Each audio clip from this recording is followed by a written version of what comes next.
Do you want to build your mental toughness? Or maybe be able to say no to the things that you know you shouldn't do in life? Or maybe you want to get in better physical shape? Or maybe you're just like me. You wanted a challenge to hold you accountable to do the things that you know that you should do. If any of those things were you, or if you said yes to any of those things, then the 75 Hard Challenge might be a viable option for you.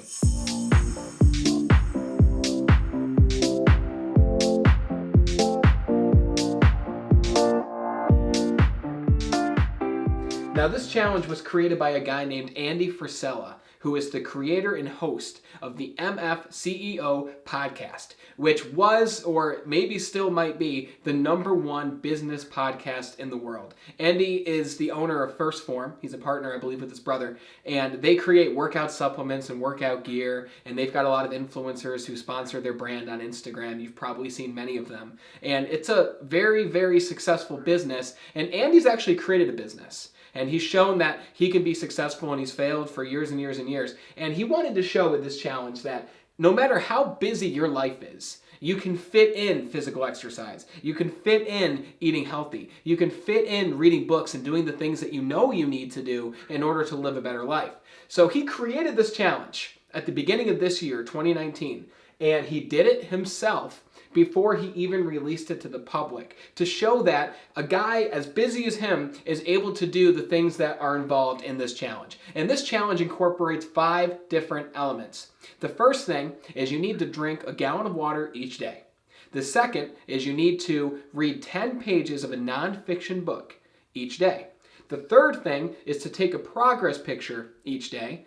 The fourth is you need to stick to a strict diet or eating plan or meal regimen or whatever you want to call it.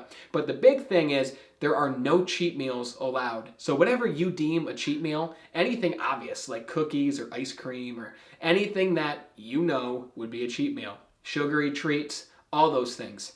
And there is no alcohol allowed in that meal plan or eating regimen at all. Not one drink, not one mixed drink, not one beer, nothing. You can't have any alcohol.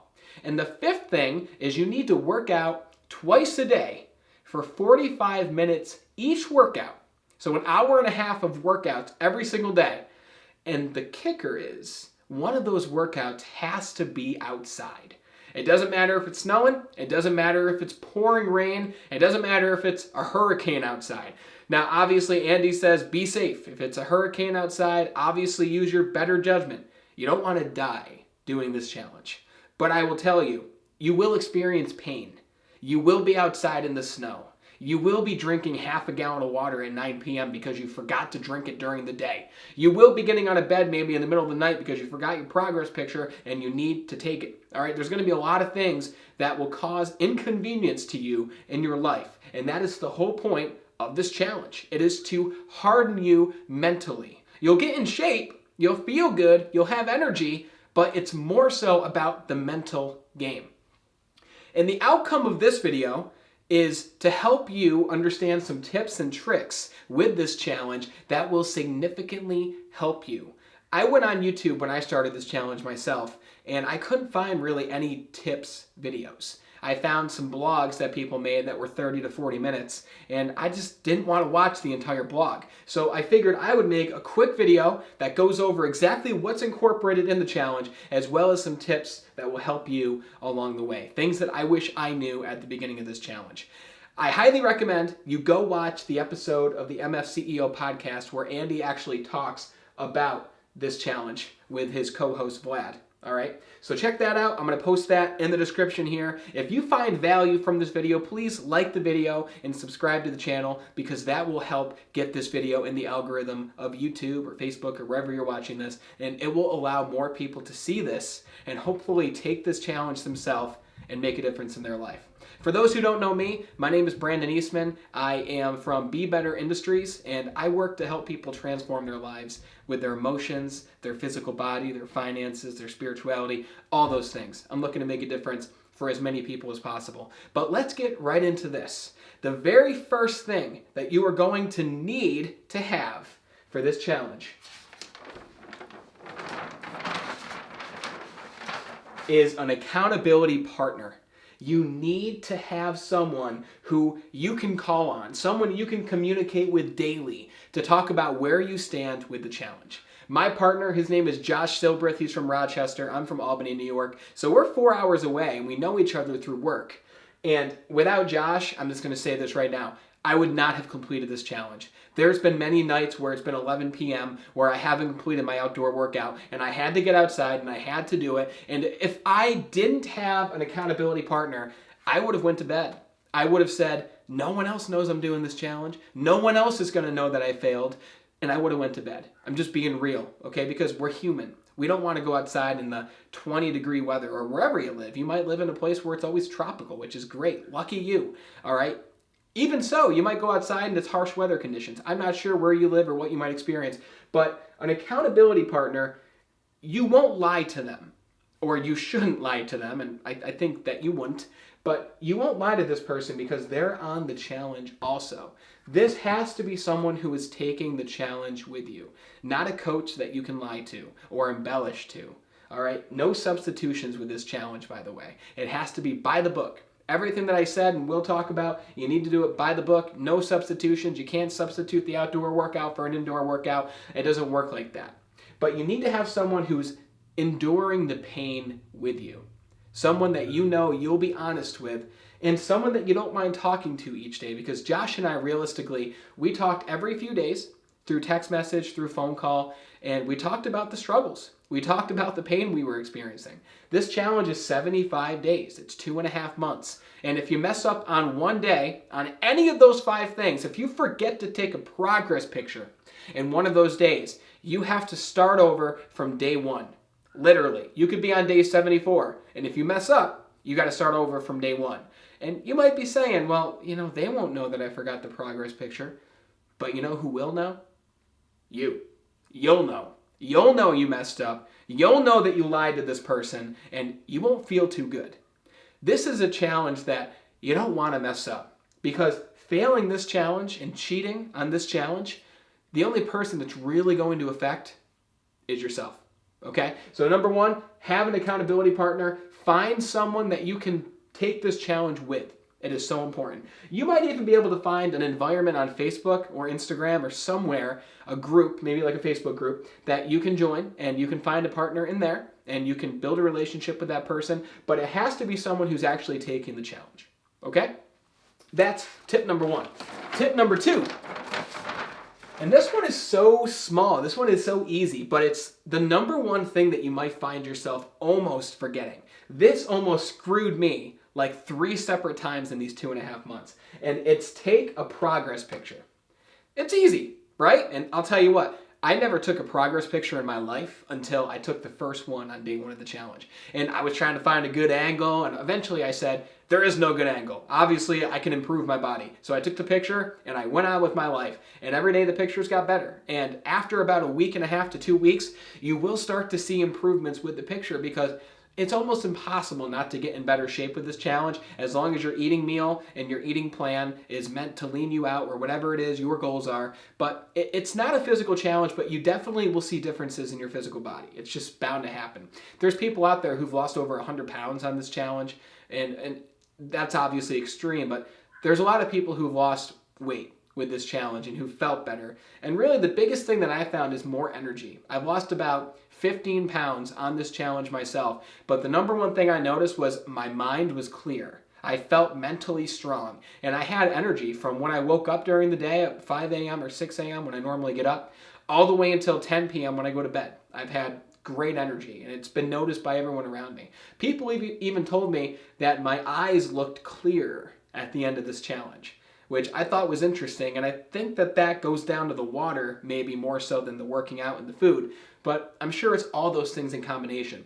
But the progress picture, my recommendation is do this first thing in the morning as soon as you wake up, because what will happen if you don't do this is you'll say you'll do it in the middle of your day, and then life happens. You won't do it in the middle of your day because you get busy, and then it'll be 10:30 at night and you'll be lying in bed knowing that you have to do something, and you'll say to yourself, oh crap, I got to take my progress picture. And you'll jump out of bed, you'll go to the bathroom, and you'll take your picture, and then you just ruin the momentum that you had before you were about to go to sleep. to start the next day of your challenge. All right? So easy. Just do it first thing in the morning. Make it simple for yourself. This is the simplest one that you can do in the first 5 minutes of waking up. But you don't want this to be the reason that you mess up this challenge. So make sure you take the progress picture. Let's go to tip number 3. Tip number 3 is you got to drink your gallon of water. Now, this one was the one that I've never done before in my life. I've never drank a full gallon of water each day. I've actually never measured the amount of water that I was drinking each day until I started doing this challenge. And when I started doing the challenge, I realized that I was not drinking a gallon of water each day. The studies say that you should drink half of your body weight in ounces. So I'm about 190 pounds, so I'm bad at math, but that's about 90 ounces each day. I was probably realistically drinking 50. Now, a gallon of water, I believe, is 128 ounces. And you might be saying, well, you don't even know for sure, Brandon, so how did you do this challenge? Well, I have a solution for you. And what really helped me was about 5 days in, I went to the local Price Chopper near me and I bought a gallon of water. And you know, those gallons that the big superhero Hulk guys go into the gym with and they're carrying around with them. And it's hard to carry. It's got a small handle. It's just plain plastic. It might say Aquafina on it or something like that. So I didn't like that because I didn't like being that guy at the gym. All right. It might not bother you. You might be saying, well, you shouldn't care what other people think. The reality is a lot of people do. And I didn't want to bring that unwanted attention towards me. So I went on Amazon and I typed in gallon of water. And what I did was I bought this gallon. I don't know if you can see it well from the camera, but I bought this gallon. It's called the B4 Life gallon. I'm not sponsored by this company. That would be cool. Although when I looked up the brand again so I can get the brand, there's a lot of different water gallons on Amazon that you can buy. Some have bigger font on them than others. But this is really cool. I'm going to come closer here so you can see it. This gallon of water shows you exactly how much you drank during the day. And it's got like little motivational sayings on it. Things like, good morning, and so refreshing, and you're doing great, halfway there, until you're almost done. And finally, at 9 p.m. is when you're meant to finish this gallon. It finally says, you did it. So this really helps because you know when you drank your gallon once you get to the end of your gallon. It's a really easy way to measure the amount of water that you're taking in each day. So that's pretty simple. Drink your gallon of water. Make it easy on yourself. That's tip number 3. Let's go to tip number 4. This one was fun because I was doing it before, but I definitely wasn't doing it on a daily basis, which is read 10 pages of a non-fiction book each day. Not a fiction book, not a horror story, not a Stephen King novel. It's got to be a non-fiction book. Something that when you read it, you're actually learning something. You're taking away some useful information that can help you in your personal or your professional life. Okay? Now, these are my tips for reading. A lot of people don't like reading. A lot of people listen to audiobooks. Well, the thing about this is audiobooks do not count for this. That's not reading. That is hitting play and listening. And the thing about audiobooks is you're never fully listening. You're doing something at the same time, like driving or walking or running or at the gym. And you're not taking in the information the same way you would be as if you read a book. So get yourself a book. I've read about 6 books since I started this challenge.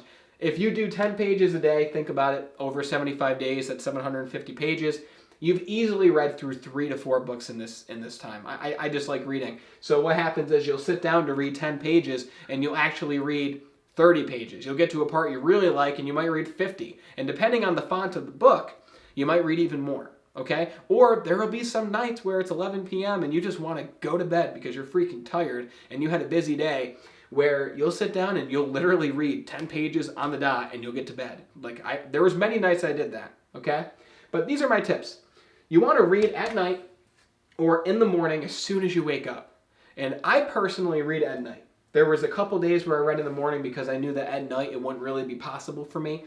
But read at night, okay? Because the cool thing about nighttime reading is you can set your phone or take your phone, set your alarm on your phone. That way, it's already set. You could put your phone away. That way, you're not looking at your phone right before you go to bed, which has its own effects on your sleep, which we're not going to talk about here. It's a separate video. But when you read a book at night, when you go to sleep and you're dreaming, you're actually taking that information that you recently read, and your subconscious mind is processing that information and mulling it over and thinking about it even while you're asleep, so that when you wake up, you're generally thinking about the things that you thought about before you went to bed. This is why a lot of people who suffer from anxiety and depression, they're always thinking about things that don't serve them. They're thinking about bad experiences. They're thinking about things they don't want. And that's why a lot of people have trouble going to sleep, because they're sitting there thinking about things that they don't want in their life. And when they wake up, their thoughts are the same as when they went to bed, so they're thinking about those same exact things.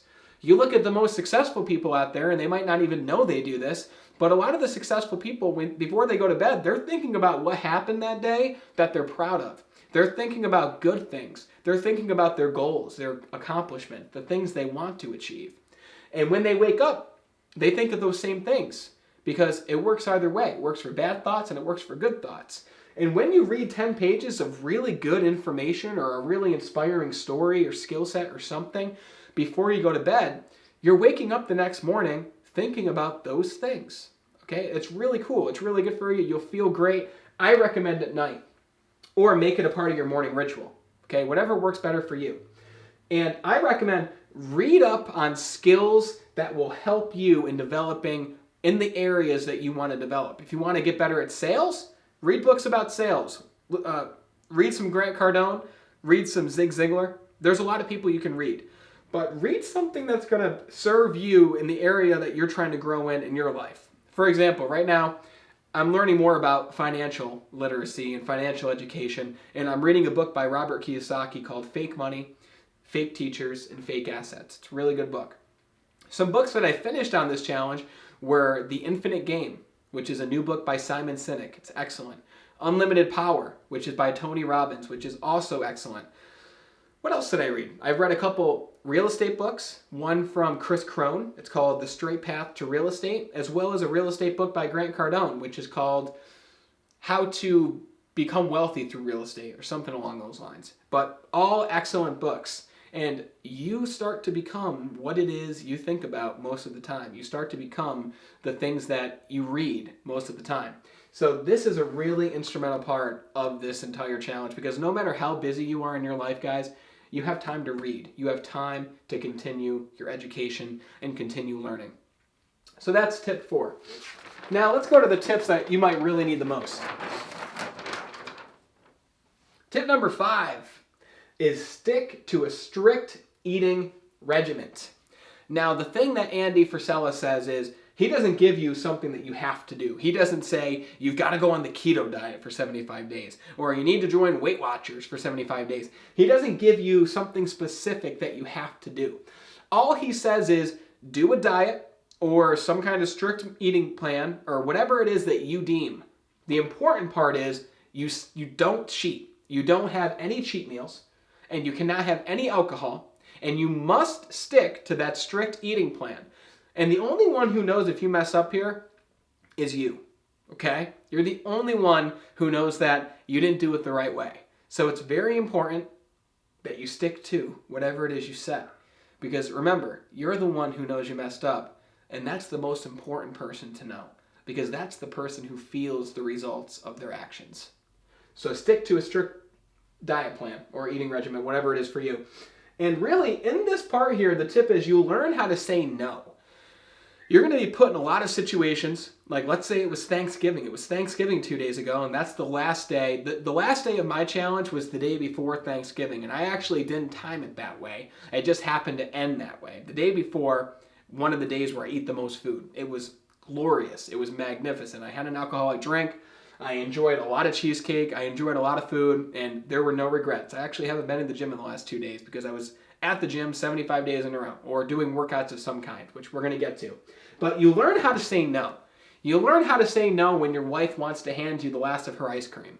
You learn how to say no when your friend says, hey, you want to go to the bar and have a few drinks.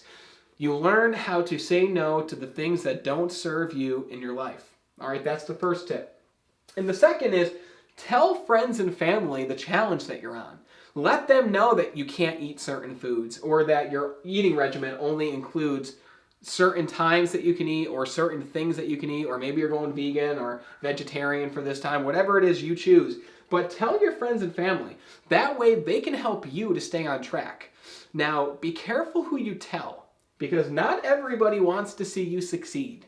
All right, they'll maybe try to slip you some cheesecake, or I don't know, maybe put a spoon in your hand when there's ice cream in the area. Like, they might do something, but the reality is, tell people you know who will support you on this journey. Don't tell people who you know will be a bad influence for you. Because if you're 40 days in, you don't want to trip up by forgetting about eating a cookie. Or maybe you're at a wedding. Like, I was at a wedding and there were cider donuts. And I didn't have any of the donuts, all right? I stayed strong. I didn't eat any. But it was tempting. I will tell you that. It was tempting to have a donut.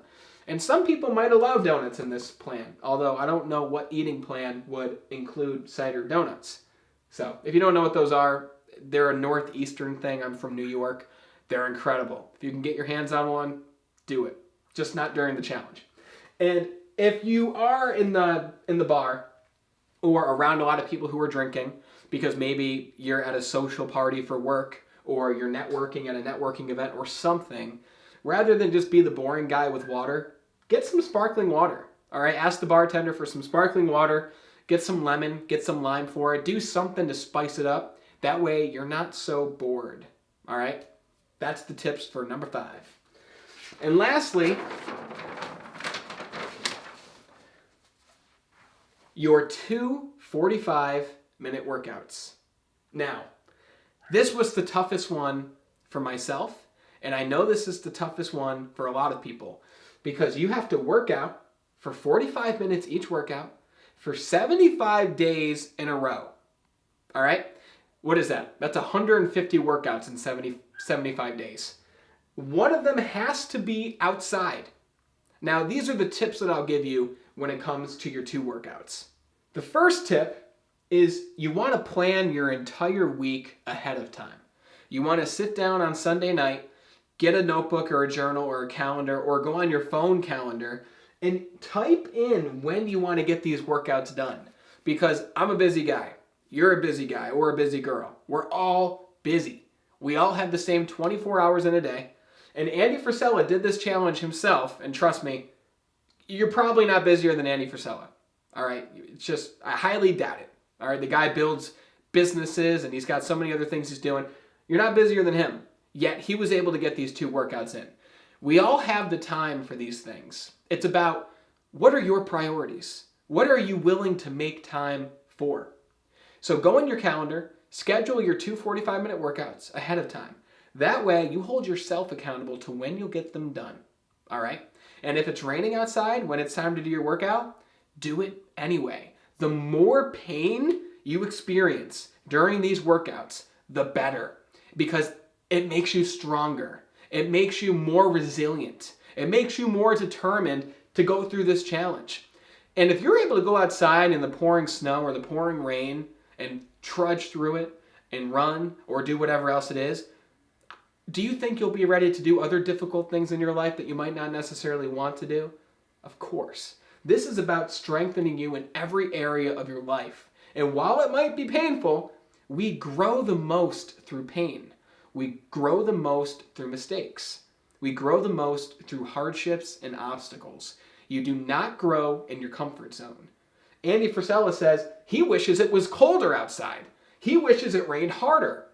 And I listened to this guy, and he's, like I said, he's just raw, he's real, he's crazy, all right? But I understand what he's saying. He wishes it was tougher, that way he was tougher and made tougher by the circumstances and the situations.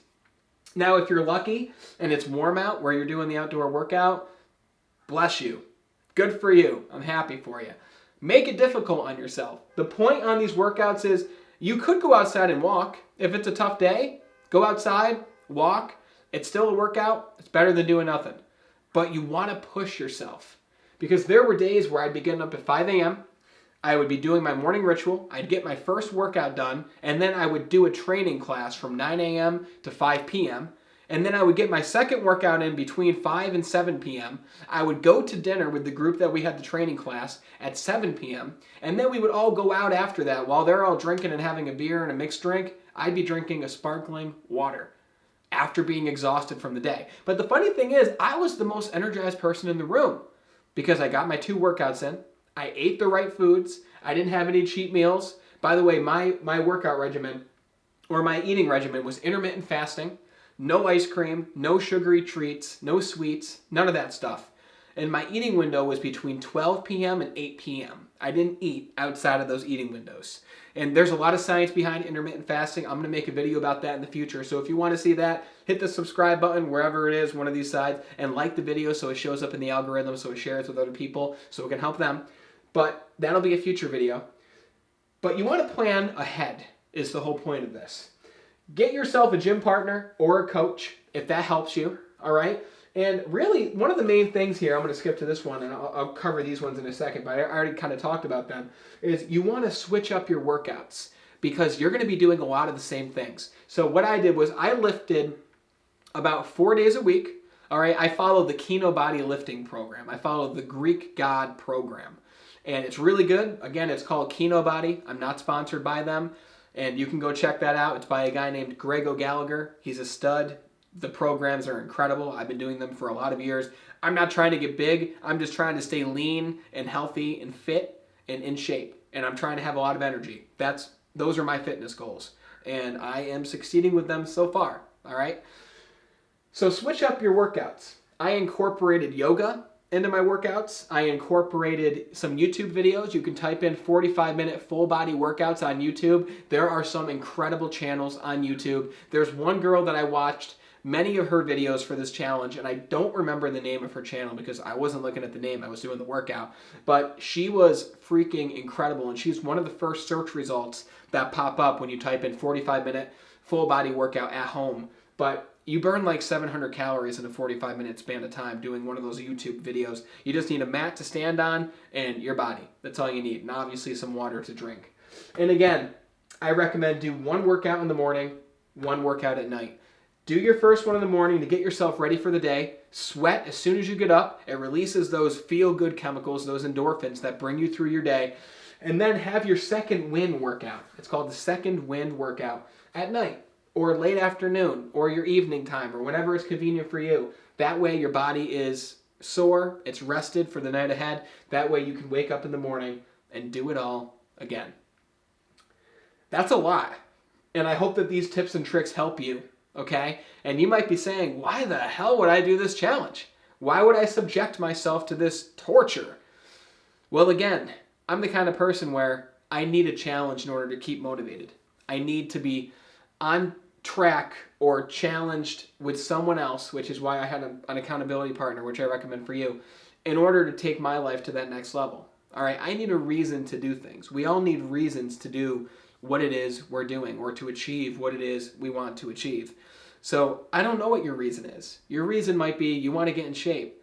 But if getting in shape is your only reason for doing this, you'll quit on day 10. The average person lasts 2 weeks in this challenge, less than 2 weeks. And if you mess up, go back to the beginning. Don't just quit because that will destroy you. Even if you mess up on day 40, like my accountability partner Josh did this before me, and he messed up on day 45 and he did it again. All right? And was it easy for him to do it again? Absolutely not. But we do the things that we do in order to create a better life for ourselves. Because if you do the same things that you've always done, you will continue to live the life that you've always lived. That might be great, or it might be lackluster. You'll have to answer that question for yourself. But I hope this helps you. If it did, hit the like button, hit the subscribe button, and stay tuned for our next videos. Thank you.